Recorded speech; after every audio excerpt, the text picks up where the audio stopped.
Bonjour à tous, salut Pierre, bonjour Arnaud, salut Hello. Paul, bienvenue. Bonjour. Bonjour. Bienvenue à cette table ronde dans le cadre de notre événement Cap ou pas Cap, dédié aux dirigeants audacieux, Oui, voilà, je suis Camille de l'équipe des Free Web. Aujourd'hui, on va parler d'un sujet clé pour toute entreprise qui est en croissance, qui se développe. C'est comment mesurer efficacement ses performances pour mieux piloter son activité. J'ai un immense plaisir, je leur ai dit, mais je vous le dis à vous, on a beaucoup de chance d'avoir aujourd'hui Pierre Canard qui est CEO et pas CEO, enfin ex-CEO, pardon, de Cubin et puis indépendant sur ce métier de CEO, directeur opérationnel. Tu nous en parleras, Pierre. Chacun va se représenter. Paul Dechazeau qui est Partnership Manager chez Axonaut, du coup, et Arnaud, toi qui es directeur des opérations chez Solinfis, du coup. Peut-être avant de commencer et de vous laisser la parole pour vous présenter, est-ce que tout le monde peut me confirmer que le son, l'image, l'écran, les slides sont accessibles, vous voyez, que vous avez tout. Et profitez-en aussi. Merci beaucoup, Vali, Céline, Emma, Najat, pardon, mais pour vous présenter, nous dire qui vous êtes, ce que vous faites, où est-ce que vous êtes basé, si vous avez des enjeux particuliers en suivant et en vous étant inscrit à cette table ronde. Génial de comprendre les exemples qui vont être utiles pour vous, qui vont être parlants, qui vont vous projeter, qui vont vous permettre de ressortir de cette table ronde avec des éléments bien concrets, actionnables, qui vous seront utiles. On a fait le travail de regarder un peu qui s'était inscrit, mais c'est génial si on avait des exemples en direct. Je retrouve même des personnes que j'ai eu au téléphone ce matin, ça fait plaisir. Du coup, merci de vous connecter. Avant de vous présenter aussi, messieurs, je vous fais une rapide présentation des Folies Web. Donc, le programme Cap ou pas Cap, donc en gros, c'est un événement qui dure sur 7 semaines, enfin sur 7 semaines actuelles, du coup, une semaine, 5 jours, 5 tables rondes, un programme qui est super intéressant. Vous pouvez encore accéder au replay des précédentes journées, vous pouvez vous inscrire au webinaire de demain. L'idée, c'était vraiment de s'adresser aux dirigeants d'entreprises, TPE, petites PME, quoi, du coup, PME. Et l'idée derrière, c'est dans le cadre des Folies Web, donc qui sont globalement des événements qu'on organise toute l'année, qui sont gratuits à destination des petites entreprises pour les aider à réussir avec Internet. Notre mission, c'est vraiment d'aider à prendre du recul, et j'espère que c'est ce qu'on va réussir à faire aussi sur ce sujet du pilotage aujourd'hui, et de décider quelles sont les bonnes opportunités, celles qui sont cohérentes, qui auront un impact pour vous, notamment avec le numérique. Et donc l'idée, c'est de passer à l'action, de passer des étapes, prendre des décisions et idéalement de prendre les bonnes décisions. Donc on organise des événements présentiels un peu partout en France et puis des sessions en ligne comme aujourd'hui. Il y a sans doute des ateliers à côté de chez vous, donc vous pouvez vous connecter sur lesfolieweb.fr pour découvrir ou participer à ces événements. Ça fait aussi plaisir de rencontrer des gens, de boire un verre à la fin de l'atelier. Ces événements, ils sont organisés grâce à 2 partenaires co-organisateurs. Le Point .fr, donc, qui est l'extension Internet française, qui est gérée par l'AFNIC, c'est une association qui a but non lucratif et qui a pour mission aussi d'aider les entreprises notamment à réussir chaque étape de leur présence en ligne. Donc, ils ont un programme qui s'appelle Réussir en .fr qui vous permet de choisir un nom de domaine, puis finalement de créer un site, d'améliorer votre présence en ligne en fonction de là où vous en êtes.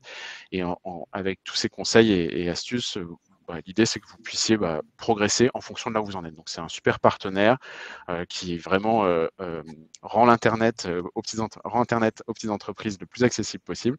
Vous aurez la possibilité de retrouver des guides, des conseils, des diagnostics, des autodiagnostics de maturité en ligne avec les éléments que vous recevrez à l'issue de ce webinaire. Donc, c'est un super partenaire, on les remercie. Et NeoCamino, qui est le deuxième co-organisateur, une solution d'accompagnement, de développement pour les entreprises sur le numérique, qui accompagne donc dans la construction d'un plan d'action et ensuite dans la mise en œuvre avec des actions très concrètes autour du référencement naturel, la capture de contact, de l'emailing, de la refonte de sites, etc. Donc pareil, vous recevrez les éléments à propos de NeoCamino. Je vous dis un mot sur le fait que ce webinaire est organisé dans le cadre d'actions de sensibilisation qui sont cofinancées par France Num et BPI France, du coup, dans le cadre du plan de France Relance. Et on avait répondu à cet appel à projet avec Serre France. Les règles de cette table ronde, c'est qu'il faut avoir le sourire, que ça soit super concret. Donc, vous nous dites quand vous avez des questions, s'il y a des choses sur lesquelles on peut revenir, s'attarder, s'il y a des choses où il faut qu'on accélère, etc. Vous avez franchement 3 intervenants qui ont une expérience de dingo, des expertises et des compétences super intéressantes sur ces sujets de la gestion, du pilotage, mesure dans le cadre d'une entreprise. Autorisez-vous à nous poser les questions et idéalement, faites-le dans l'onglet questions, justement, qui est juste à gauche du chat, qui vous permet de poser des questions et qu'on prendra à la fin, idéalement, pour y répondre de la meilleure des façons. Voilà. Je vais vous laisser la parole, messieurs. Peut-être que je vous laisse vous présenter en une phrase, en quelques mots, chacun, et sur qui vous êtes, pourquoi vous êtes là, et ce que vous avez à partager aujourd'hui. Si Arnaud, tu veux commencer, du coup. Bien, avec plaisir. Bonjour à tous. Ravi d'être là. Merci Camille pour l'invitation.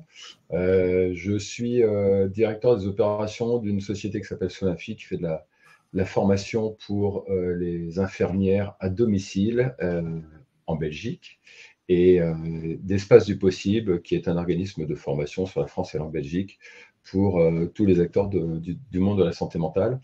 J'ai un parcours de patron entrepreneur dans plein de domaines différents, notamment chez Air France d'ailleurs, où je me suis occupé à une grande époque de la communication et du marketing, et j'ai été directeur de transition, directeur général, directeur marketing commercial, voilà, de transition pour faire très vite, et je passe le relais à Pierre. Ouais, merci Arnaud, merci de l'invitation aussi Camille, bonjour tout le monde. Moi j'étais COO dans une startup qui s'appelle Cubine, donc CEO c'est l'équivalent directeur des opérations. Cubine, c'était de la logistique e-commerce. J'ai travaillé là-bas pendant 7 ans, contexte d'hyper-croissance, 1 à 20 millions en chiffre d'affaires, 3 à 100 employés. Et moi, mon job, ça a été de structurer l'équipe commerciale, opérations, finance, data, etc. Et aujourd'hui, j'accompagne les dirigeants de start-up et PME dans la structuration de leur boîte et le pilotage. Je prends le relais de Pierre. Ouais. Bonjour à toutes et à tous. Ravi d'être présent une nouvelle fois, notamment aux côtés des Folies Web.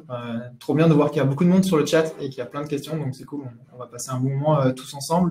Pour me présenter, je suis en effet Paul Lechazot, responsable des partenariats auprès d'Axonote.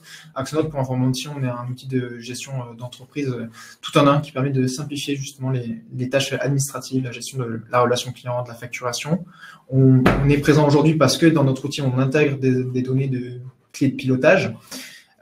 Et aujourd'hui, moi, dans le cadre de mon activité, on est axé notamment sur l'analyse des données de pilotage.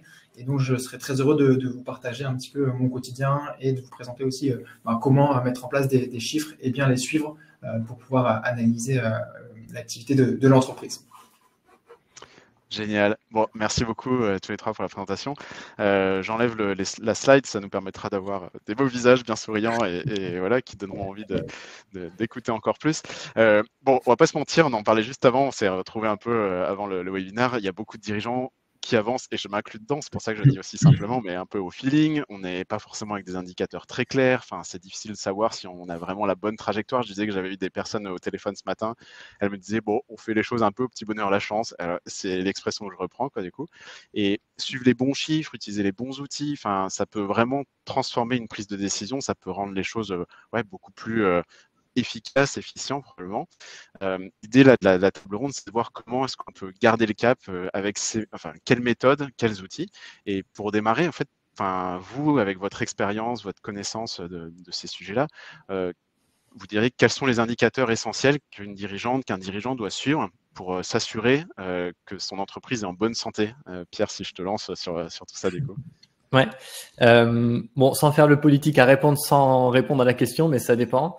En gros, toutes les boîtes, elles partagent un tronc commun. Ça va être chiffre d'affaires, coût, cash et rentabilité. Et donc ça, qu'on fasse une entreprise de services, de produits, d'industriels, on partage tous ces indicateurs-là qu'il faut suivre, mettre sous contrôle. Et puis après, quand on rentre dans les indicateurs de performance, c'est un peu à chacun de déterminer son équation du succès en fonction de son business. Par exemple, si on prend le chiffre d'affaires et qu'on veut rentrer dans des indicateurs de performance du chiffre d'affaires, et qu'on est une entreprise très axée commerce, très axée marketing, bah là, on va regarder pour une boîte e-commerce, marketing, conversion du site, performance des pubs, etc. Pour expliquer le revenu. Si on est une boîte de service avec un focus très commercial, on va plutôt regarder le nombre de rendez-vous créés, la conversion de l'équipe commerciale, etc. Donc, le tronc commun, vraiment, chiffre d'affaires, coût, cash, rentabilité. Et puis après, pour chacun de ces indicateurs, regarder pour son business ce qui est intéressant d'expliquer, de détailler en dessous. Moi, c'est un peu comme ça que je le fais en général en mission ou autre. Peut-être si Arnaud ou Paul, vous voulez rajouter un point là-dessus, si ça vous parle.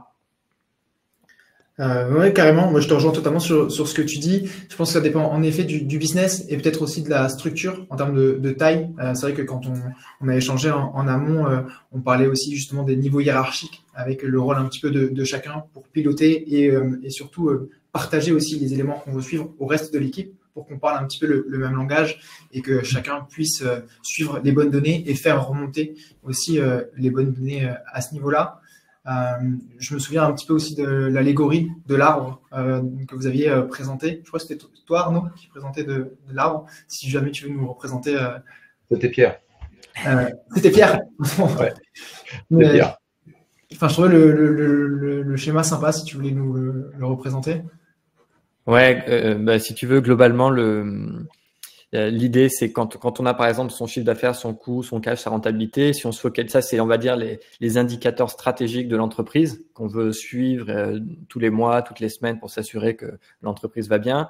Donc ça c'est le tronc. Ensuite il y a les branches. Donc les branches c'est qu'est-ce qui va composer notre chiffre d'affaires. Donc là on va regarder les rendez-vous, la conversion, la performance du site, des choses comme ça. Et puis après il y a les feuilles. Et donc là les feuilles ça va être par exemple les rendez-vous par commerciaux. La conversion du site sur un produit spécifique. Donc, on va vraiment rentrer dans le détail et ça aide à comprendre cette hiérarchie. Et du coup, quand on est tôt sur notre journée, on va dire, de pilotage, c'est bien de se concentrer sur ces indicateurs stratégiques au début et pas les perdre tout de suite dans les feuilles, mais déjà de construire étape par étape, donc de se focaliser sur le tronc, les choses stratégiques. Toi, Paul, tu as un exemple en fait parce que chez Axonote, finalement, vous êtes une entreprise aussi. Enfin, cette dichotomie indicateur stratégique, opérationnel, vous la vivez au quotidien, quoi. Du coup, en fait, c'est Exactement. Ouais, bah, de base, nous, on est un peu, comme le présentait tout à l'heure Pierre, nous, dans un système de forte croissance. On a toujours un esprit un peu de start-up, bien qu'on existe depuis plus de 10 ans maintenant, mais on a toujours cette forte croissance-là. Donc, nous, notre principal indicateur clé, ça va être le chiffre d'affaires, ou pour être plus précis, le MRR et l'ARR, donc le revenu mensuel qu'on peut avoir. Et ensuite, en partant de ce revenu-là, on va regarder, par exemple, l'acquisition qui va générer le chiffre d'affaires et on va essayer de voir d'où vient cette acquisition-là.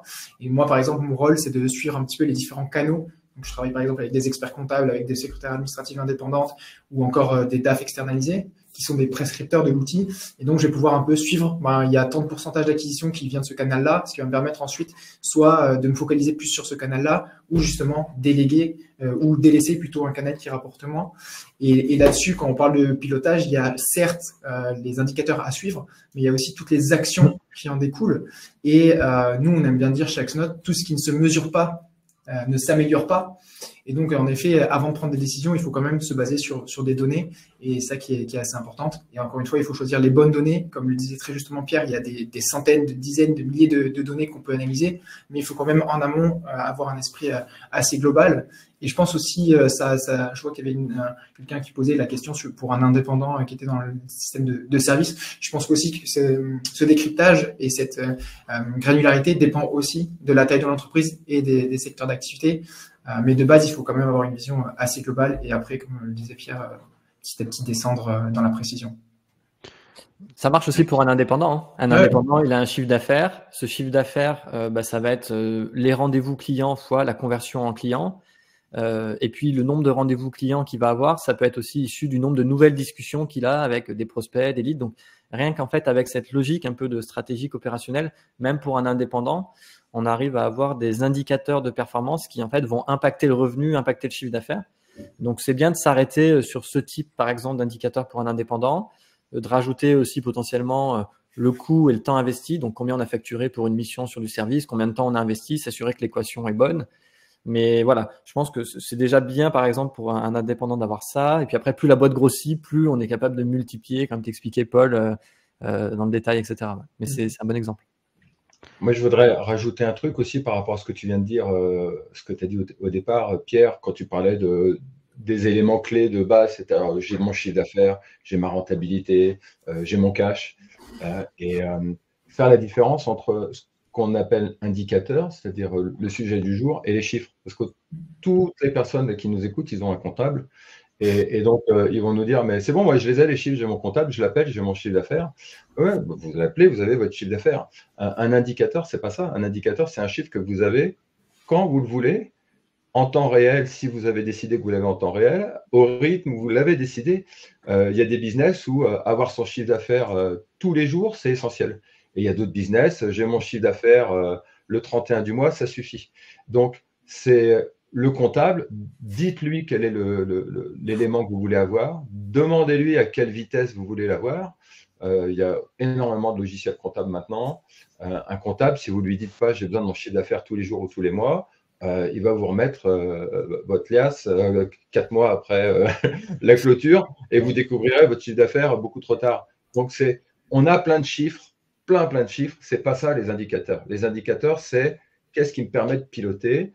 Il y a les garde-fous de base standard, c'est mon cash, c'est mon chiffre d'affaires et c'est est-ce qu'en bas à droite, à la fin du mois ou à la fin de l'année, je gagne de l'argent et avec un rythme qui dépend vraiment du business et de la taille de la boîte. Et là, je rejoins tout ce que vous venez de dire, qu'on soit indépendant tout seul et on a créé sa boîte hier ou une boîte qui fait 2 millions de chiffre d'affaires, ça ne change rien. Déterminez de quoi vous avez besoin et à quelle rapidité, à quel rythme vous en avez besoin. Et appelez votre comptable et expliquez-lui comment vous voulez travailler, tout simplement. Voilà. Et il sera très content. Il sera très content, au contraire, de pouvoir fournir des chiffres qui sont lus et qui sont utiles. J'ai bossé chez Air France pendant 2 ans. C'est hyper frustrant pour un comptable de passer du temps à fabriquer de la donnée ou de la data de qualité, puis de se rendre compte qu'on a un dirigeant qui ne les regarde jamais. Donc, au contraire, ils sont demandeurs. Ils sont demandeurs. Et Arnaud, justement, là-dessus, est-ce que le comptable, toi qui as cette expérience, il est aussi amené à faire du conseil là-dessus, au lieu de juste partager les chiffres? Est-ce qu'il va t'accompagner aussi là-dessus, sur cette analyse?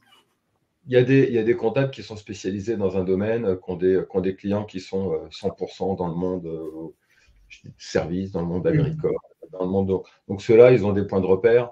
Il y a des comptables qui donnent des éléments sectoriels aussi de temps en temps. Là, c'est assez difficile. Là, pour le coup, c'est vraiment très lié soit à la spécificité du cabinet ou à l'expérience de l'individu, de la personne qui voilà. Donc, il y en a certains qui sont capables, et il y en a d'autres qui sont vraiment uniquement dans le fait de je donne des informations de qualité fiable et je n'ai pas forcément la capacité de les analyser. Voilà. Un comptable, c'est comme un consultant, on ne peut pas être un expert de 100% de tous les secteurs d'activité, de tous les métiers, de toutes les tailles, c'est impossible.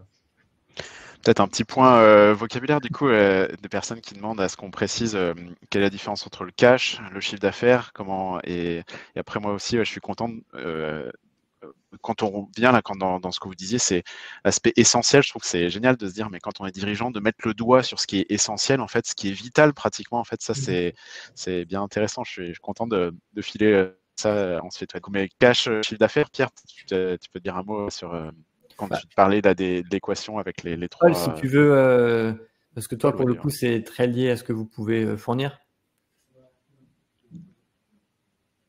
Pardon ? La différence entre cash et chiffre d'affaires, du coup. Paul ? C'était une question pour moi, pardon ? Oui, pardon. Dans le chat, en fait, il y a quelqu'un qui demande qu'est-ce qu'on entend quand on parle de cash et de chiffre d'affaires. Nous, on parle juste principalement de chiffre d'affaires chez nous. Donc, c'est le revenu en fait qui est généré tous les mois dans un service. Moi, quand je le distingue, c'est souvent le chiffre d'affaires. Parfois, ça dépend comment il est constaté. Ça peut être quand on a fait une vente, on a vendu par exemple un service 5 000 €, mais on le constate en chiffre d'affaires mensuel et puis potentiellement on l'encaisse plus tard. Donc, c'est du cash qui arrive après. Donc, sur des business, parfois, le lien entre quand est-ce qu'on constate notre chiffre d'affaires et quand est-ce que le cash rentre, il n'est pas toujours direct. Donc, ça va dépendre de votre entreprise. Donc, c'était plus là où je faisais une distinction. Parfois, le lien est direct. Dès qu'on fait une facture, on est payé, on le reçoit. Parfois, on constate le revenu, on n'est pas payé et ça, il faut suivre. Donc, cash égale trésorerie. Ouais, en effet. Mm. Et on n'est souvent pas payé en direct quand on fait une facture, malheureusement, avec les délais de paiement. Mais c'est aussi à prendre en compte, justement, pour avoir une vision plus globale sur les indicateurs. Ouais. Bon, en tout cas, c'est sûr. Enfin, bon, c'est des choses effectivement où ça vaut le coup d'avoir une idée bien claire de son entreprise, comme vous le disiez, quoi, du coup, et de pouvoir repérer ce qui est critique, vital, quoi, du coup. Mm. Si on, enfin, donc, en gros, là, vous dites donc ça dépend. C'est ça que je retiens, quoi, du coup. Enfin, comment vous conseillez ou comment vous avez fait pour vos entreprises respectives pour choisir ces indicateurs vitaux essentiels, du coup critiques. Enfin, Paul, enfin toi, tu es chez Axonode, tu parlais, tu vois, des canaux d'acquisition. Donc ça, c'est ce que je Mm. comprends qui te concerne toi en tant que Paul dans l'équipe Axonode.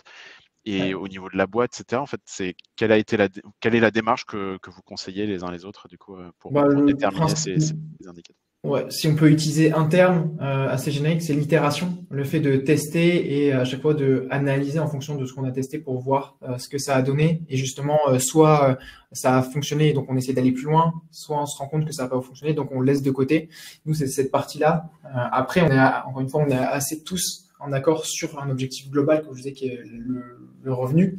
Et après, chaque équipe a ses indicateurs qui vont être de plus en plus précis à suivre. Mais comme on a tous un indicateur global sur lequel on doit interagir, c'est plus simple par la suite pour avoir un suivi global. Mais en effet, pour moi, l'important, c'est vraiment de tester, ne pas hésiter à tester et ensuite A/B tester aussi, c'est important sur ces sujets-là. Donc l'A/B test, c'est on lance par exemple, vous faites des campagnes de mailing de manière très simple. Vous avez un mail avec lequel le titre du mail, c'est bonjour. Vous avez un autre mail avec le titre du mail, c'est au revoir. Vous envoyez le mail, il n'y a que le titre qui change, le contenu c'est le même. Et après, vous vérifiez celui qui a eu le plus de taux d'ouverture, par exemple. Et ça, c'est l'A/B test. Et du coup, là, pour comprendre, ouais, enfin, donc là, tu dis, vous avez cette étoile polaire, disons, d'entreprise, quoi, du coup, et quand tu es arrivé chez Axonode, je sais pas, tu es là depuis le début, toi, Ça fait 5 ans, typiquement, ouais. enfin, vous vous posez tous les ans, enfin, comment ça se passe concrètement, tu vois, en fait, vous êtes autour de Ouais, la table, enfin, vous décidez ensemble, enfin, et si tu en, peux être super concret ouais, bien sur sûr. Bon, en gros, toutes les semaines, on a un point hebdo où on va pouvoir présenter les résultats globaux, donc en termes d'acquisition, nombre de nouveaux clients qu'on a eu tous les mois. Ça, si tu veux, pour être très parlant, c'est la première slide qu'on a. Et ensuite, les slides qu'on déroule, c'est chaque équipe qui va présenter justement ces indicateurs et qui permettent, en fait, comme je le disais, quand tu prends une vision globale, tu vois l'indicateur acquisition et ensuite tu vois le marketing pour faire de l'acquisition, ils ont généré tant de campagnes de pub avec tant de conversions. L'équipe commerciale, elle a généré tant d'appels téléphoniques avec tant de conversions, et ainsi de suite. Et comme ça, tu vois que tu as un objectif commun, mais derrière, quand tu descends, après, chacun a ses propres objectifs qui en découlent. Donc ça, c'est pour les faire vivre, quoi, du coup, et dans la première étape, quoi, pour les déterminer, je sais pas, Pierre, est-ce que toi ou Arnaud, vous avez des bonnes, enfin, aussi vous avez rencontré, ou toi, Arnaud, tu es arrivé dans des boîtes où justement, tu devais déterminer, quoi, quels étaient les indicateurs, justement. Ouais. Il y a dans une boîte, il y a toujours des chiffres, tout le monde a des chiffres. Alors, quand il n'y en a pas, c'est un petit peu plus inquiétant, mais il y a toujours des chiffres. Et donc, il faut vraiment avoir un côté très pragmatique, c'est-à-dire on repart du point de départ qui est le chiffre d'affaires, ou le cash, ou le résultat, parce que finalement, en fonction de l'actualité de la boîte, des fois, il y en a un qui est plus important que l'autre. Et après, on se demande comment est-ce que ce chiffre-là, il arrive. C'est d'où vient le chiffre. Un chiffre d'affaires, ça se construit. Un chiffre d'affaires, c'est des produits avec des ventes par produit, c'est des clients. Donc, est-ce qu'on raisonne par client, est-ce qu'on raisonne par produit? C'est des ventes. Donc, est-ce que je suis le nombre de ventes? Est-ce que je suis le panier moyen? Donc, c'est là où après, on peut faire des choses très, très compliquées et être noyé sous des sommes et des sommes d'indicateurs. Mais la réalité, c'est je connais mon business, le chiffre d'affaires, d'où il sort. Et à partir du moment où je sais d'où il sort, je vais choisir un ou deux sous-indicateurs. Et là, maintenant, on commence à être dans l'opérationnel. C'est le travail de chaque équipe. Et on a des gens qui bossent pour nous et on leur dit, toi, tu vas, dans ton équipe, c'est quoi l'indicateur clé qui est le plus essentiel? Et dans ton équipe, à toi, c'est quoi l'indicateur clé qui est le plus essentiel? Chaque personne, chaque équipe doit savoir comment est-ce qu'elle va évaluer sa performance. Le P de KPI, c'est la performance. Donc La performance d'une entreprise, c'est le résultat, c'est la croissance, c'est le chiffre d'affaires, mais en interne, c'est pas tout le temps ça. Comment est-ce que chaque individu jauge sa propre performance? Et lui, après, derrière, va se demander comment est-ce qu'il va faire pour améliorer sa performance. L'indicateur, ça sert à faire des plans d'action derrière et à voir comment on l'améliore. Donc, il faut déjà comprendre comment il se fabrique ce chiffre.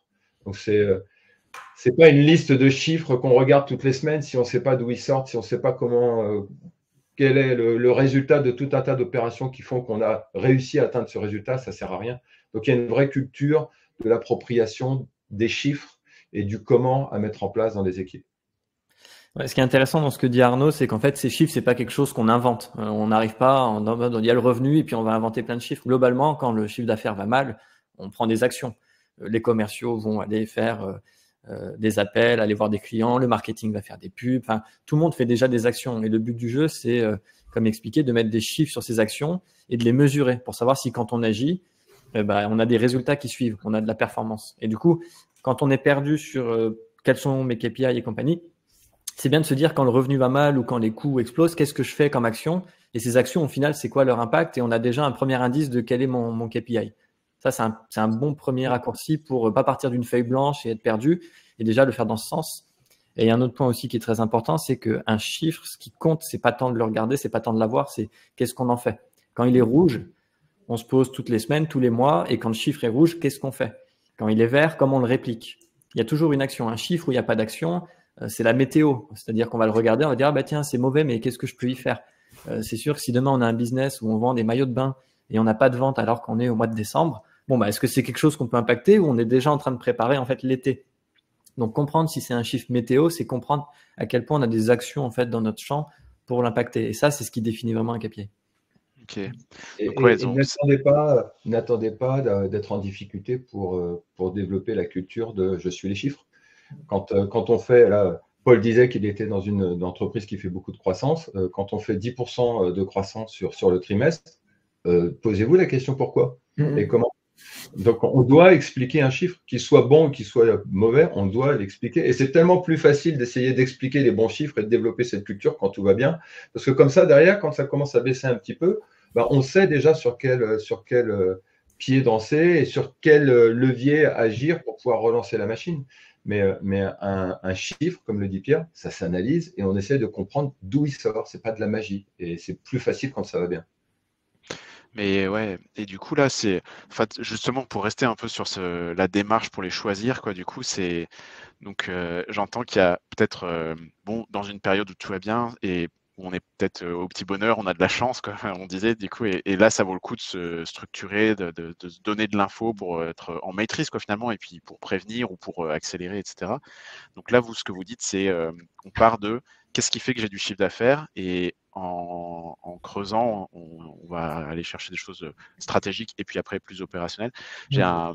Historiquement, je me souviens de quelqu'un qui racontait qu'il avait il utilisait des Lego. Il disait ça, c'est mon client, et puis je le faisais avancer vers ma boîte, qu'en fait, et ça faisait passer sur quand est-ce qu'il me paye, et donc qu'est-ce que l'impact après par capillarité. Ce que vous racontez me fait penser à ça. Donc là, c'est ce que vous dites, quoi. C'est on part du chiffre d'affaires et ensuite on va chercher. Et moi, j'ai une sous-question, disons, sur ça, c'est un petit peu qui vient des échanges que vous avez, c'est quand une boîte arrive pas dans un cul-de-sac, mais en tout cas où c'est dur, quoi, en fait. Et donc, c'est quoi, vous, votre reco pour justement se reposer et puis donner le coup de rein qui va bien, en fait, pour se dire, je vais choisir les indicateurs qui me font comprendre où est-ce que je dois aller mettre mon énergie, en fait, et donc redéfinir, en fait, comment ça se passe, quoi. Je vois, Pierre, tu opines du chef, Paul aussi, mais c'est top. Souvent, quand on est dans le dur, ça veut dire que les résultats sont pas bons et qu'on n'a pas beaucoup de temps devant nous. En gros, on peut jouer 100 coups et on en a que 3 à jouer. Et donc, c'est là où il faut être pragmatique et il faut vraiment prioriser et se dire où est-ce que 20% de mes actions vont créer 80% des résultats. Et ça, il faut être aussi honnête vis-à-vis de soi. Il faut regarder les actions possibles, les chiffres, en fait, globalement. Dans le revenu, il peut y avoir 100 chiffres, mais globalement, on avait une baguette magique et il n'y avait que 2 chiffres sur lesquels on voulait vraiment améliorer la performance, ça serait quoi? Au fond, nous, on sait que c'est les chiffres qui vont avoir de l'impact après sur le revenu et changer la donne. Et en fait, c'est là-dessus où il faut se concentrer. Donc, cette notion de hiérarchie, ça permet d'avoir une hiérarchie dans les chiffres et aussi, du coup, une hiérarchie dans les actions. Si le revenu va mal et que je mets 100% de mon énergie à optimiser la conversion de mon site alors que j'ai pas de trafic, Ça sert à rien. Si j'ai une conversion qui est plus ou moins bonne, et en fait j'ai juste un problème de trafic, on va mettre tous les efforts sur le trafic. Donc on va vraiment prioriser 100%, enfin, la plupart de nos efforts là-dessus. Si j'ai plein de trafic, j'ai pas de problème de trafic, mais j'ai un problème de conversion, donc voilà, ça va vraiment dépendre du contexte, mais on va lister tout ce qu'on a et se dire, ok, concrètement, où est-ce que je me concentre. Vous avez une expérience, Pierre et Arnaud, et après peut-être Paul, parce que finalement, vous, de voir des dirigeants, moi je trouve que j'utilise souvent la métaphore de vous avez besoin d'un miroir, en fait, finalement d'avoir quelqu'un, souvent comme tu dis, on le sait au fond de nous, ou quoi que ce soit, ou peut-être qu'on a une intuition, quoi, du coup, mais quelles sont les bonnes questions qui font qu'on arrive à trouver les bons indicateurs, les bonnes choses à suivre, du coup, Arnaud, je sais pas si... J'ai un souvenir d'une réunion avec plusieurs dirigeants où on faisait ce genre de discussion et où on devait déterminer chacun quel était l'élément qui était le plus important et qui était clé. Et il y en a un, c'était la production, parce qu'en fait, chacun savait comment son chiffre d'affaires allait se fabriquer. Il y en a un autre, c'était vraiment l'activité commerciale. Et à la fin de la réunion, on s'est tous poser la question en disant, OK, on ouvre notre PC là, et puis on donne l'élément, ce chiffre-là, où est-ce qu'on en est aujourd'hui? Eh bien, il y en avait 3 sur 4 qui n'étaient pas capables de donner le chiffre. C'est-à-dire qu'ils étaient beaucoup dans, je pense qu'en ce moment, ça va bien. Je sens que ça va bien. Je pense que ça va bien. Mais entre plus 10%, plus 15% et plus 5%, à l'arrivée, sur l'année, ça fait un gros écart. Et donc cette culture d'un côté, je dis que je connais mon business parce que je connais mes clients, parce que j'y bosse depuis 15 ans, depuis 20 ans. Et de l'autre côté, ce chiffre-là, je suis capable de le surveiller comme le lait sur le feu. Et il arrive en temps et en heure et je l'ai à ma disposition. Et ben, souvent, dans les boîtes où ça va bien, le chiffre, on ne le maîtrise pas et on ne le connaît pas parce que comme ça va bien, on n'est pas en surveillance. Et à l'inverse, une boîte qui a des problèmes de cash, sa trésorerie, elle la regarde tous les jours et elle le connaît par cœur. Et son encours client, elle le connaît par cœur. Donc, c'est quand vous allez bien, mais punaise, mais essayez d'expliquer pourquoi votre entreprise va bien et sachez le modéliser parce que derrière, vous allez pouvoir le dupliquer sur d'autres produits, sur d'autres secteurs, mais soyez capable de piloter votre boîte, surtout quand elle va bien. Très bien. Bon, on a tous compris, alors du coup, on va mettre le nez dans comment on construit notre CA et puis être capable de l'expliquer. Ouais, si on continue du coup, mais donc ça dépend les indicateurs essentiels. Les indicateurs essentiels, ça dépend. Comment on les détermine? On part du CA et puis on va par capillarité, donc avec la métaphore de l'arbre que tu disais, Pierre. Et ensuite, finalement, pour reprendre un peu ce que tu commences à évoquer, Paul, c'est au quotidien, en fait, enfin pas au quotidien, mais en tout cas dans le run, quoi, finalement, en fait, dans la vie d'entreprise. Quand on est dirigeante, on est dirigeant, comment ça se pilote ensuite tout ça? Enfin, c'est quoi la bonne démarche en fait pour piloter son entreprise à l'aune de ce qu'on mesure, quoi, justement, Arnaud, si je te relance, ou Paul, ouais, d'ailleurs, vas-y. Non, mais déjà par rapport à tout ce qu'on a dit, c'est aussi l'anticipation. Depuis tout à l'heure, on répète qu'il faut savoir expliquer les chiffres, que ce soit quand l'entreprise va bien ou encore pire quand l'entreprise va mal. Donc ça, c'est important dès le début de pouvoir le mettre en place pour pouvoir ensuite mettre en place des actions qui vont permettre soit d'améliorer la situation, soit d'aller encore plus loin parce qu'on a trouvé justement quelque chose qui nous permet d'augmenter facilement le chiffre d'affaires et donc mettre plus de moyens dessus pour pouvoir accélérer à ce niveau-là. C'est surtout sur ce sujet-là. Ok. Et vous, chez Axonode, tu disais que c'était de façon hebdo, quoi, du coup, et vous avez un comité de direction, je sais pas comment vous l'appelez, quoi, du coup. Mais... Nous, de manière très transparente, on n'a pas forcément de manager chez Axonode, mais on est tous responsables d'une mission. Et évidemment, en étant responsable d'une mission, on est responsable aussi des chiffres qui tournent autour des actions qu'on va mettre en place. Et après, c'est aussi dans l'essence et l'entité un petit peu d'Axonode où nos deux dirigeants sont très axés sur les datas, sur les données. Et donc, ils nous ont aussi inculqué au sein de l'entreprise cette culture. Et je pense que c'est important. Là, on est face à des dirigeants, mais vous avez sûrement des salariés. Donc aussi, leur inculquer cette culture du chiffre qui est assez importante. Donc, encore une fois, eux aussi puissent analyser leurs actions et ensuite vous faire des rapports pour que derrière aussi, vous puissiez aussi piloter l'activité en bonne et due forme. Mais ça se fait assez naturellement aussi, puisqu'on a été bien inculqué à ça. Et puis derrière, nous, les chiffres, ça nous permet de suivre les actions qu'on met en place. Et encore une fois, savoir s'il faut passer plus de temps sur telle action ou sur telle action. Et anticiper aussi. Encore une fois, l'anticipation, c'est super importante. Parce que comme on le disait, au-delà de regarder juste le chiffre d'affaires, le fait de regarder les premiers chiffres qui sont bien avant de générer du chiffre d'affaires vont nous permettre de se rendre compte que là, OK, on est en train de passer du temps là-dessus. Le taux de conversion, il est peut-être moins important. Donc derrière, le chiffre d'affaires, il va pas être impacté. Et ensuite, et ainsi de suite pour pouvoir se focaliser sur ce qui rapporte le plus. Ok. Moi, c'est intéressant cette notion de responsabilité. En fait, il y a beaucoup d'humains aussi à ce niveau-là. Je sais pas, Pierre, toi, du coup, si tu vois ça dans les entreprises que tu accompagnes, ou dans tes expériences précédentes, toi, du coup.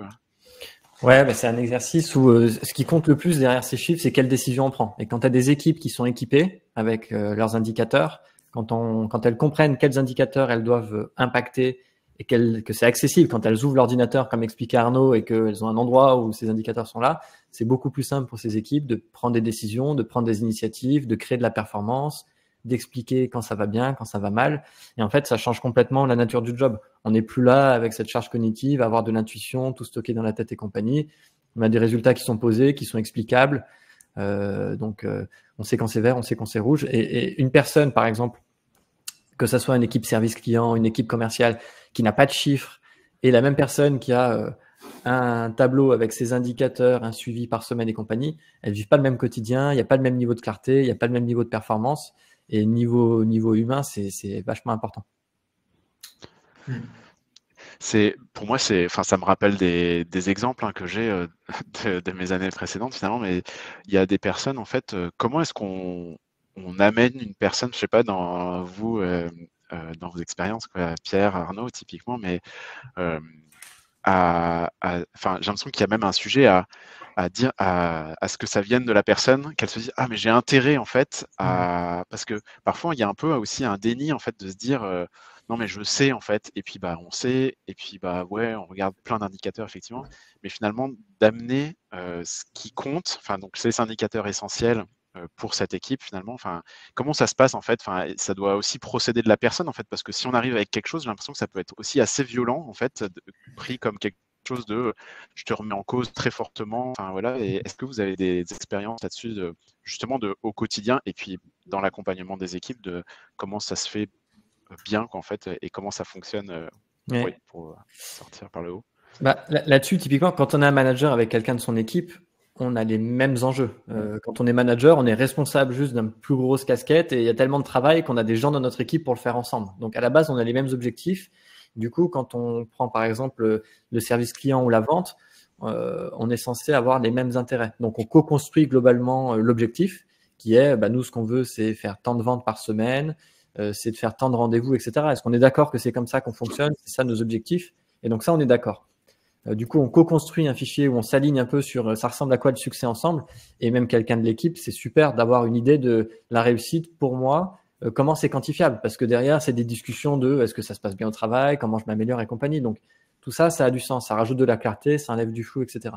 Mais il faut vraiment arriver à le construire dans ce sens. C'est sûr que si on arrive avec son costume, sa cravate, voici tes indicateurs, voici le nombre de calls, voici là, et que c'est des chiffres qui vont pas servir l'équipe et compagnie, là, tout de suite, on casse la confiance, on casse l'envie de construire, etc. Par contre, si on arrive avec les mêmes intérêts, on s'aligne sur une image de succès, on s'aligne sur les chiffres, les objectifs, et on se donne rendez-vous toutes les semaines, tous les mois pour regarder ça ensemble. Et moi, en tant que manager, quand ça va pas, j'essaye de t'aider pour faire bouger les chiffres et trouver des solutions. Là, on approche, faut vraiment approcher le sujet de cette manière. Il y a des cultures où il y a des patrons, des managers qui, comme le dit Pierre, recrutent, donnent la liste des choses sur lesquelles la personne va être contrôlée, voire même objectivée. Et quand on est dans cette culture-là, on a des collaborateurs qui travaillent pas pour faire en sorte que ça fonctionne, qui travaillent juste pour cocher les cases des indicateurs qu'on leur a donnés. Il y a des limites à ça. Et la limite, c'est qu'à un moment donné, de toute façon, ça ne fonctionne pas. Et on ne tire pas tous dans le même sens. Mais ouais, mais c'est un travers qu'on peut avoir. Et on reparlait encore de la différence que des boîtes où tout va bien, les boîtes où tout va mal. Quand tout va mal, on est en panique, on dit punaise, je veux que tu fasses ça, je veux que tu atteignes ça. Et en fait, on n'est pas du tout dans la bonne énergie. Par contre, on peut être aussi dans une autre façon de faire. L'autre façon de faire, c'est de se dire, chaque personne doit être capable de piloter son activité et son boulot. Chaque personne. Et on va dire à chaque personne, eh ben, une fois par semaine, tu te poses pendant 1 heure et tu regardes où tu en es dans ton job. Tu regardes si tu es performant. Et ben, cette réunion d'1 heure que tu vas prendre pour toi, ben, moi, j'y assiste et je vais t'aider. Et on n'est plus dans une réunion de flicage hebdomadaire où on regarde des critères que les gens ne comprennent pas. On est là pour vérifier que la personne sait piloter son activité. Et si elle sait piloter son activité, c'est qu'elle a les bons KPI. Et en général, comme l'a dit Pierre, dans ces cas-là, on est tous d'accord pour dire que c'est les KPI que le manager ou que son collègue d'à côté a envie aussi de connaître. Donc, dans ces cas-là, ça fonctionne bien. Ouais. Mais si la personne qui suit son propre KPI ne sait pas à quoi ça sert, ne sait pas comment gérer, ne sait pas comment mettre le plan d'action derrière pour corriger, bon, ben en fait, on n'avance pas, quoi. On n'avance pas. Ouais. Ok. Bah, c'est intéressant, cette cascade, en fait, définition des objectifs, ajustement, et puis après, il y a quand même sur la capacité de la personne, des personnes, même et je parle des équipes comme des managers, probablement, du coup, à être les bonnes personnes, quoi, du coup, parce que, moi, je trouve qu'il y a ce sujet il y a ces places-là, en fait, qui sont pas faciles à prendre, quoi, finalement, ou en tout cas, on a besoin de prendre des épaules, ce que vous dites, c'est pas non plus d'un claquement de doigts, je sais pas, vous avez assisté à des conversions, à des montées en compétences, je sais pas, Pierre, du coup, toi, dans tes expériences. Je trouve que l'exercice de structurer est très difficile et pas tout le monde n'est capable de le faire. Par contre, une fois que c'est structuré, l'exercice de performer est beaucoup plus accessible. Donc, quand les indicateurs sont là, quand c'est compris, c'est plus facile pour les gens de l'équipe de surperformer, de comprendre, d'avoir des leviers et d'être sur des schémas d'évolution beaucoup plus rapides que dans un monde où il n'y a pas ces chiffres, il n'y a pas cette clarté, il n'y a pas cette communication avec le manager. Et donc, soit on a des profils en interne qui sont capables de faire cette structuration, soit on se fait accompagner, soit on utilise des logiciels qui apportent aussi cette structure. Donc, ça peut venir de plusieurs endroits. On a la compétence, on prend la compétence, on prend un système. Et quand ce virage est bien pris, tout le monde y gagne, quoi. Amen. Du coup, transition parfaite, puisqu'on arrive quand même sur la fin, mais il y avait une question, puis en plus dans le chat, Hélène posait la question, mais sur les outils que vous recommandez pour structurer ce suivi de la performance, finalement, en fait, et en faisant en sorte que ça vienne fluidifier le travail au quotidien, que ça vienne amener de l'efficacité, de l'efficience. Quelles sont vos recommandations, du coup, Pierre, si je te ouais, là-dessus. C'est quand toutes les données sont dans le même système, donc typiquement pour une équipe commerciale, quand tout est dans le CRM, c'est bien d'utiliser les rapports intégrés et de se concentrer sur ça. Que ça soit dans un CRM, dans Axonote, il y a des outils, dans ces outils-là pour la visualisation, donc on peut se concentrer là-dessus. Plus après l'entreprise grandit, plus on se rend compte que on a le système des sales, des opérations, du site, de la finance. Et là, d'un coup, on a plein de systèmes partout, on a des dashboards un peu éclatés. Et là, il y a un intérêt à venir centraliser ces informations dans une seule et même vue. Moi, c'est des choses que je fais souvent en mission. C'est on va exporter les informations de chacun de ces systèmes et on va se faire un tableau. Moi, j'utilise très souvent Google Sheets, donc c'est l'Excel collaboratif avec les 20 lignes les plus importantes issues des différents systèmes et on a tout là sur une seule et même page par semaine, par mois et on s'arrête. Et puis après, sur les entreprises qui ont des énormes volumes de données, des grosses équipes, etc., là, on peut aller dans des outils vraiment dédiés à la business intelligence, ça s'appelle comme ça, donc Looker, Tableau, tous ces logiciels qui servent à faire des dashboards compliqués.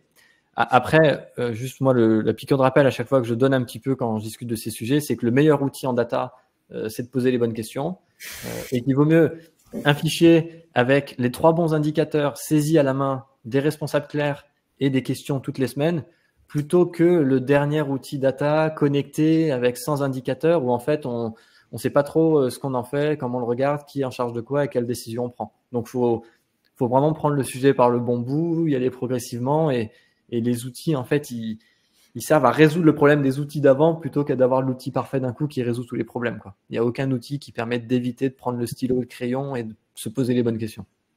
Parce qu'un des outils c'est d'apprendre à poser les bonnes questions. Pardon Arnaud, je t'ai coupé du coup. Non, mais avant de laisser la main à Paul, parce que pour le coup, c'est son business, quand on a préparé, on s'est aussi dit quelque chose. On s'est dit que le premier outil, c'est Excel. Ouais. Pourquoi c'est Excel? Parce que c'est le truc le plus flexible, le plus simple, le plus facile. Et parce qu'à un moment donné, c'est bien d'avoir des indicateurs, mais la production de ces indicateurs ne doit pas planter la boîte en coûtant une fortune. Donc, si pour préparer une réunion d'1 heure, il faut que votre collaborateur passe une journée à aller chercher les chiffres, ce n'est pas le bon indicateur. Hein. Trouvez autre chose. Donc, et au départ, il y a beaucoup d'itérations. Quand vous allez lancer cette culture-là, avant que vous ayez le bon indicateur avec le bon rythme qui est fiable et qui est vérifié, vous allez vous tromper. Vous allez dire, ah ça, on va le suivre toutes les semaines, puis après, vous allez vous rendre compte que c'est tous les mois, puis après, vous allez vous dire, ah maintenant, finalement, c'est l'autre indicateur. Une fois que c'est stable, et tout ça, tous ces échanges et tous ces changements, avec Excel, c'est très facile, ça ne coûte pas cher. C'est une suppression de ligne ou une suppression de colonne, ça va très vite. Mais une fois que c'est stable et que vous êtes sûr que vous êtes au bon endroit, avec les bons chiffres, alors oui, des Axonautes, des CRM, peu importe, alors oui. Mais quand vous allez appeler la société de logiciels en leur disant « je voudrais automatiser tout ça », eux vont vous dire « alors c'est quoi les indicateurs ?» Si votre réponse est « on ne sait pas, c'est pas sûr », là, ça va vous coûter une fortune et ils ne pourront même pas vous aider. Donc, commencez par stabiliser les choses avec votre papier, votre téléphone, votre Excel, peu importe, le truc le plus simple et le plus facile. Et une fois que c'est clair, alors on automatise pour gagner du temps, ça c'est sûr. Et il faut. Et là, hop, je passe la parfaite transition. Oui, en effet, pour prêcher pour ma paroisse, nous, chez Axonote, l'idée, c'est juste de remonter des indicateurs, puisque vous allez, dans l'outil Axonote, par exemple, pouvoir suivre toutes vos ventes, donc avec le chiffre d'affaires généré par commercial, le chiffre d'affaires généré de manière globale. Ça, on va juste remonter ces indicateurs-là, mais encore une fois, on ne va pas donner forcément les clés pour pouvoir ensuite activer les leviers sur ces indicateurs. Donc là, on rejoint tout ce qu'on disait ensemble tout à l'heure. L'idée, c'est juste pour avoir la vision sur ces indicateurs-là qui remontent automatiquement par les actions de gestion d'entreprise que vous faites. Donc, soit la gestion de vos ventes, la gestion de vos achats pour avoir une vision sur la trésorerie et également faire remonter des critères d'alerte dont on n'a pas forcément parlé tout à l'heure, mais notamment, par exemple, suivre les impayés, les encours clients, etc. Donc, ça, c'est juste pour avoir une vision globale et pour centraliser la donnée. Mais encore une fois, derrière, il faut prendre le temps de se poser sur ces chiffres, de les analyser pour ensuite mettre en place des actions. Et en effet, il y a des outils très complets, comme on le disait et comme le présentait Pierre, qui peuvent aller très loin, et des outils qui sont un peu plus simples pour juste faire remonter de la donnée. Mais encore une fois, après, ça va dépendre de la maturité des chiffres. Encore une fois, si on ne sait pas à quoi correspondent les chiffres, ça sert à rien de prendre des outils pour pouvoir dire « Ah ben trop bien, j'ai un chiffre d'affaires qui est de temps, mais je ne sais pas l'expliquer et je ne sais pas derrière si j'ai fait cette action, pourquoi est-ce que mon chiffre d'affaires a baissé ?» Ça sert à rien, évidemment. Trop bien, bien intéressant. En tout cas, bon, on arrive sur la fin. J'ai l'impression que je repars de cette table ronde avec le meilleur outil, c'est le bon sens. Je sais pas, voilà, mais bref, en tout cas, ça vaut le coup de se faire accompagner, de se poser, etc. Ouais, du coup, d'avoir des personnes avec qui on échange, avec qui on prend des retours, etc. Je vous propose qu'on passe aux questions. Il y a quelques questions dans l'onglet questions. Vous pouvez continuer à en poser, voter sur celles qui vous paraissent les plus importantes à poser. Celle qui a eu reçu le plus de votes, c'est Lucie qui dit qu'elle a installé Google Analytics sur sa boutique en ligne pour mesurer, mieux piloter. Elle a plein de chiffres, elle comprend pas du tout de quoi il parle et du coup elle demande où est-ce que je peux trouver de l'aide pour décrypter ces données de Google Analytics, l'aider à prendre des bonnes décisions du coup. Est-ce que l'un ou l'autre est motivé pour y aller du coup? Je suis pas un spécialiste Google Analytics, mais je peux donner un premier élément de réponse et puis après potentiellement vous rebondissez. Mais là on est vraiment dans le cas où on n'a pas fait l'exercice de prendre le papier et le stylo, on a connecté un outil, on a généré plein de chiffres et on est perdu dans ces chiffres. Et du coup, si on a connecté Google Analytics et qu'on a une boutique en ligne, c'est que cette boutique en ligne, qu'est-ce qui compose mon revenu? Ça va être la performance de mon site, ça va être le nombre de trafic que je génère et potentiellement la performance de mes pubs. Ça, c'est un peu les indicateurs stratégiques. Et puis après, on va descendre dans le détail. Et puis en fait, Google Analytics, il est déjà dans le détail. Donc, c'est plutôt se dire, OK, si je prends du recul avant d'avoir connecté cet outil, qu'est-ce qui m'intéresse? Qu'est-ce que je veux savoir? Et puis après, une fois que je sais ça, c'est où est-ce que je vais les chercher dans cet outil? Alors après, c'est peut-être parfois aussi difficile d'aller répondre à où est-ce que je vais les chercher. Là, on peut demander à des spécialistes ou se faire accompagner pour aller justement se construire ces rapports. Mais moi, je prendrais vraiment un exercice dans ce sens pour avancer. Carrément, bien d'accord. Il y a une question bien intéressante sur les indicateurs. Quels sont les indicateurs humains qui sont importants pour vous, du coup? Si vous voulez, je peux rebondir aussi, j'ai des choses à dire là-dessus. J'ai un avis. Hein. J'ai un avis. Vas-y, Pierre. Sur les indicateurs humains, nous, ce qu'on faisait, on avait deux choses. Chaque humain, chaque personne de l'équipe, ils avaient des indicateurs de performance, donc liés à l'équipe, liés au travail, le revenu, le chiffre d'affaires, etc. Et puis après, il y avait l'indicateur, entre guillemets, humain, je pense que c'est ce dont parle la question, c'est comment la personne performe ou autre. Et nous, on faisait des points mensuels avec un peu une évaluation mensuelle à la fois du comportement, de la performance au global, de l'évolution, et il y avait un score là-dessus. Et en fait, cet indicateur, on est obligé de le créer. Et là, on est vraiment très spécifique à la boîte. C'est qu'est-ce qui est important dans la boîte, qu'est-ce qu'on évalue chaque mois entre collaborateurs, et faire ce travail de créer en fait cette donnée, donc de faire des points mensuels, de faire une évaluation mensuelle ou trimestrielle ou semestrielle, mais de se fixer des rendez-vous, de fixer des évaluations. Et ça va nous permettre de nous donner des indicateurs humains. Après, il y a des indicateurs comme la rétention des talents, mais il peut y avoir des talents qui déménagent, donc c'est vraiment très subjectif. Alors que se concentrer sur ces évaluations de performance, nous, d'expérience, ça avait vraiment permis de créer des données, entre guillemets, fiables, des indicateurs fiables, et aussi de donner de la transparence aux collaborateurs sur est-ce qu'on est content, et si c'est difficile, depuis combien de temps, et qu'est-ce qu'on a mis en place. Donc, c'est ça aussi, les logiques qui comptent derrière. C'est pas tant le chiffre, c'est pas tant l'indicateur, c'est qu'est-ce qu'on en fait, et la démarche, ça permet de faire des bonnes choses. Sur les indicateurs humains, en interne, c'est les collaborateurs, en externe, ça s'appelle les clients. Et donc, c'est bien de les mesurer. Moi, juste, ne confondez pas la qualité et la satisfaction. Donc, on peut avoir un collaborateur et on évalue la qualité de son travail. C'est pas pour ça que nous, on est satisfait. C'est pas pour ça que lui, il est satisfait de son temps chez nous. Et on peut avoir un produit hyper quali où on a tout contrôlé en quali et avoir des clients qui sont pas contents. Donc, attention de ne pas confondre quand on travaille sur les indicateurs humains, de bien mesurer la différence, et elle est fondamentale, entre la qualité de ce qui est fait et la satisfaction des deux parties. Voilà. Ouais. Ça c'est une énergie. J'ai l'impression que c'est beaucoup d'énergie. Enfin, en tout cas, c'est un investissement qui est significatif et qu'on oublie parfois. En fait, on aimerait. Enfin, moi, je sais pas, avec une culture assez scientifique, j'ai fait des études scientifiques. Je dis bon, bah, je me mets derrière un ordi, je travaille quoi. Du coup, et en fait, non, ça marche pas quoi. Du coup, c'est top. Ok, bah, merci beaucoup pour ces deux retours interne-externe. Il y en a une qui me fait bien sourire aussi, c'est Céline qui est master system des questions là du coup. Merci beaucoup Céline.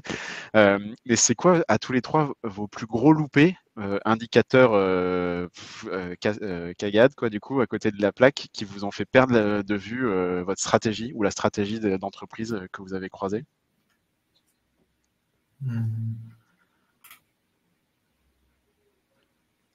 Moi, il y en avait un, chez un de mes clients.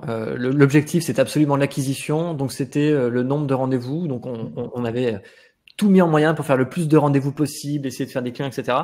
Et en fait, c'est pas un marché qui était très gros. Du coup, on avait parlé à tout le monde de manière complètement sauvage, sans protéger la qualité, sans protéger la qualité des échanges. Et en fait, du coup, la réputation globalement de la marque en avait empathie parce qu'on s'était concentré exclusivement sur du volume, sans regarder la qualité, sans regarder d'autres indicateurs. Et ça, pour le coup, pour reconstruire la réputation derrière, rechercher son marché, etc., je sais que ça avait été un gros enjeu. Donc voilà, un exemple. Ça parlera peut-être pas à tout le monde parce qu'on parle d'une chose spécifique, mais moi, c'est celui qui m'a pas traumatisé, mais qui m'a le plus parlé. Merci pour la transparence, du coup, bien intéressant. Moi, quand je travaillais dans l'orthopédie, j'avais une activité de production et je faisais des produits remboursés par la Sécu. Donc, tout ce qui était envoi à la sécurité sociale, à la mutuelle, était totalement informatisé, automatisé. Et dans ma tête, donc, ça voulait dire que les paiements suivaient naturellement. Et quand j'ai commencé à avoir une diminution de mon cash, parce que je suivais mon cash, à aucun moment donné, j'ai mis ça en cause, parce que je ne le surveillais pas. Et donc, je me suis dit, donc j'ai un problème dans le cours de production, donc j'ai un problème de vente. Et donc, j'ai mis des actions sur le cours de production, j'ai mis des actions sur la vente. Et puis, en fait, au bout de 6 mois, ça ne remontait pas. Et je me suis rendu compte qu'en fait, la Sécu ne me payait pas. Et donc, là où je pensais que j'avais de la sécurité, en fait, c'était là dont venait le problème. Et donc là, typiquement, mon cash, je le suivais, mais je ne me posais jamais la question du cash. Et j'avais jamais analysé le fait que la production de mon cash, c'était aussi le paiement des clients et que même si ça s'appelle l'État, il faut aussi vérifier que l'État paye et en l'occurrence, l'État ne payait pas. Voilà. Et donc, on a résolu le problème, mais j'avais mis beaucoup d'énergie dans les équipes, typiquement, sur des sujets qui n'allaient pas avoir la conséquence que je cherchais. Ok. Paul, je ne sais pas si tu as Non, là, en tête, j'ai rien qui me vient, malheureusement. Pas de problème. Du côté de Pierre et d'Arnaud, sympa. Taquet chez Axonote. Il y a une question du coup qui va faire la transition avec le webinaire de demain, mais est-ce que vous avez un mot sur les outils IA de suivi d'indicateurs que vous auriez mis en place du coup? Est-ce que vous utilisez l'IA sur ces sujets du pilotage, de la gestion, enfin mesure et pilotage plutôt, pardon? Bon, moi, j'utilise beaucoup l'IA, mais je pense pas que ça parle, mais ça va être pour tout ce qui est transformation de données, faire le lien entre les données des différents systèmes. Quand on va exporter les données du CRM, les données des factures, les données du site, très souvent, il faut réussir à les connecter entre elles. Et ça, c'est du code, c'est du coût, etc. Et donc, j'ai un passé d'ingénieur, donc je suis très fanat de toutes ces solutions. Et pour le coup, j'ai automatisé avec l'IA tous ces scripts de nettoyage, d'enrichissement et compagnie. Donc, ça se passe un peu en arrière de scène. Ça permet de préparer des reportings, d'avoir des data propres et compagnie. Mais c'est un travail qui, je pense, sans IA peut prendre parfois 2-3 semaines et là peut prendre une journée, quoi. Super. Paul, Arnaud, pas de... Non, ça vous va, ouais, du coup, je pense que c'est un sujet que tu pourras lancer demain à ce niveau-là sur le chat. Je vais en parler à Guillaume. À voir aussi, je ne suis pas non plus un expert en IA, mais à voir où on est l'IA prédictive sur ces sujets-là. Ou peut-être que demain, en fait, en disant mon chiffre d'affaires aujourd'hui, c'est ça, j'ai envie de mettre cette stratégie en place là, quel sera l'impact sur mon chiffre d'affaires? Peut-être que demain, l'IA sera en capacité de te dire il faut agir sur ce levier ou ce levier, mais je ne pense pas qu'à l'heure actuelle, l'IA soit suffisamment poussée dans la partie prédictive pour faire ça. Sur la partie indicateur essentiel, potentiellement, ça peut être un bon coach pour poser des questions qui grattent ou qui piquent et qui obligent à se mettre devant soi, en fait, à ne pas se cacher, quoi. Ouais, décrire son activité, expliquer ses enjeux et demander les indicateurs. Très bon point pour se faire aider sans prendre une aide extérieure, mais juste avec un coach IA, ça fait gagner beaucoup de temps. La extérieure, ça vaut le coup quand même, je vous assure, hein, du coup. Ouais. Parce qu'il faut savoir poser les bonnes questions, raconter ce qu'il faut à l'IA, du coup. Après, il y a la scène qui pose une question qui dit on parle depuis tout à l'heure de manipuler, de communiquer sur des données, et donc quand on est dirigeant ou dirigeante, il y a peut-être des choses qu'on n'a pas forcément envie de laisser ouvertes à tout le monde, quoi, du coup, et votre expérience ou vos recommandations sur les données qui peuvent être sensibles, en fait, et comment est-ce qu'on fait pour qu'elles soient pas montrées à tout le monde. Moi, typiquement, je me souviens que chez Nokaino, c'était un sujet à un moment donné, on était en mode full transparence, et en fait, ça a amené plus de chaos qu'autre chose, du coup, et un externe, justement, avait une remarque très juste. Il disait non, mais vous voulez faire full transparence, vous faites déjà pas la vaisselle, en fait. Donc, commencez par quelque chose de simple, quoi, en fait, où en collaboratif, tous ensemble, vous arrivez à faire des choses simples et après, vous irez sur des choses beaucoup plus critiques, sensibles, quoi, du coup. J'ai déjà été en situation de diriger des périodes de difficulté dans les entreprises que je gérais. Et je trouve que le côté anxiogène ne vient pas des données qu'on doit communiquer ou qu'on ne communique pas. Je trouve que ce qui est anxiogène, c'est de communiquer les données et de ne pas dire ce qu'on fait comme plan d'action derrière. J'essayais de réfléchir en disant, c'est quoi le chiffre que j'ai absolument pas envie de donner quand ça ne va pas? Il n'y en a pas. Au contraire, je trouve que c'est plutôt rassurant qu'un dirigeant dise à ses équipes, ça, c'est la merde, cet indicateur-là, il est pourri. Voilà ce qu'on va faire, voilà ce qu'on va faire, voilà ce qu'on va faire, voilà ce qu'on va faire. Par contre, dire cet indicateur-là, il est pourri, je ne sais pas trop comment on va s'en sortir. Là, pour le coup, c'est anxiogène. Mais voilà. Donc, je trouve que la donnée toute seule, elle est anxiogène. La donnée, et elle peut éventuellement ne pas être communiquée. La donnée qui est communiquée avec un plan d'action, avec une explication, ouais. Bon. Elle est engageante, quoi, justement, en fait. Du coup, il n'y a pas de raison. Il n'y a pas de raison. Je ne trouve pas. Voilà.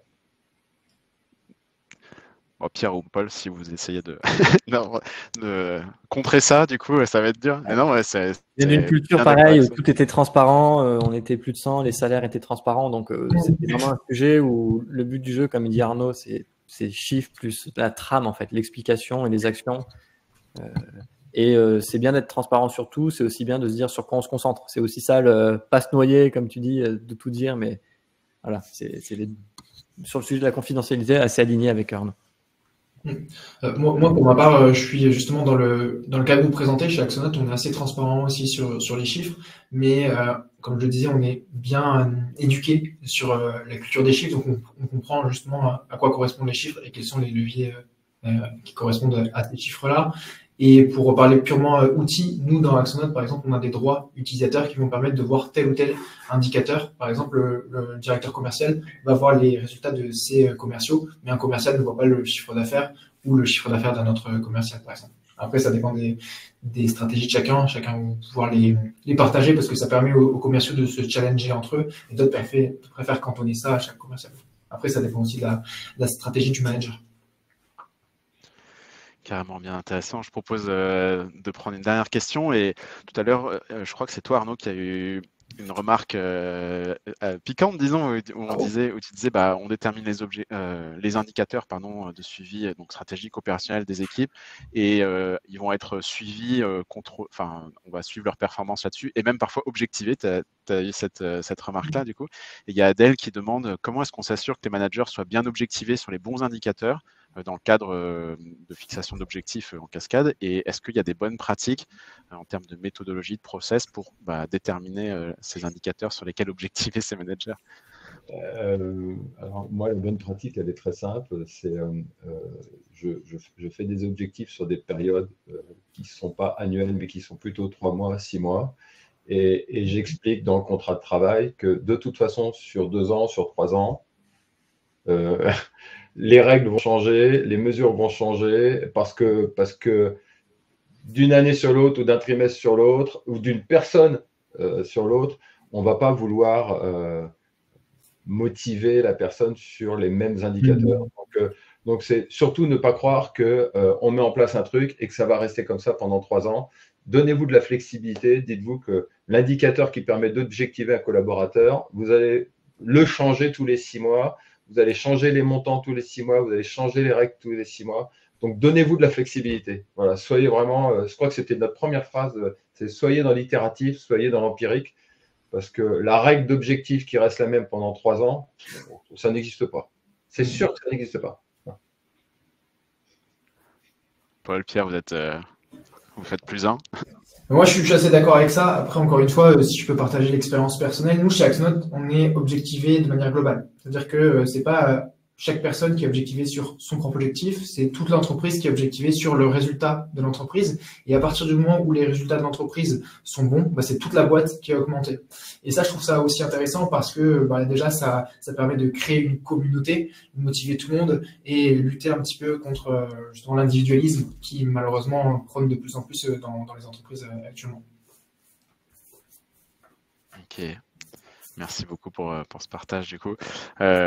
Écoutez, bien intéressant, il restait des questions, mais on n'a plus trop de temps. Éventuellement, prenez contact avec Pierre, avec Arnaud, avec Paul, potentiellement, en fonction de vos échanges et de vos attentes. Je mets juste un lien qui vous permet de répondre à l'enquête de satisfaction. C'est bien important pour nous, pour Pierre, pour Arnaud, pour Paul. Envoyez-leur plein d'amour, des merci, des bravos, de ce que vous avez apprécié, de ce qu'on aurait pu ou ce qu'on aurait dû creuser un peu plus. S'il y a des sujets qui vous intéressent, indiquez votre niveau de satisfaction sur tout ça. C'est des indicateurs importants pour les Folies Web. Ça nous permet de progresser précisément, de mesurer et de piloter notre démarche. Merci beaucoup à tous les trois, Pierre, Arnaud, Paul, pour le temps que vous avez pris, votre gentillesse d'abord, et puis aussi votre compétence, tout ce que vous avez apporté, votre expérience. C'était super intéressant. Moi, j'ai beaucoup apprécié vous écouter. Et puis, les uns les autres, on vous retrouve demain pour le webinaire sur l'IA si vous voulez le suivre. Encore une fois, prenez contact avec Pierre, avec Arnaud ou Paul, suivez les liens que vous allez recevoir à l'issue du webinaire. Je vous redis que vous pouvez suivre le replay de ce webinaire. Vous pouvez le retrouver en tout cas en client sur le même lien que celui que vous avez utilisé pour vous connecter. Et je vous souhaite un bon appétit à tous. Merci Pierre, merci Arnaud, merci Paul. Merci à tous. Et je vous laisse un petit mot pour dire au revoir. Salut Camille, merci à tous. À bientôt. Bonne journée. Au revoir. À bientôt.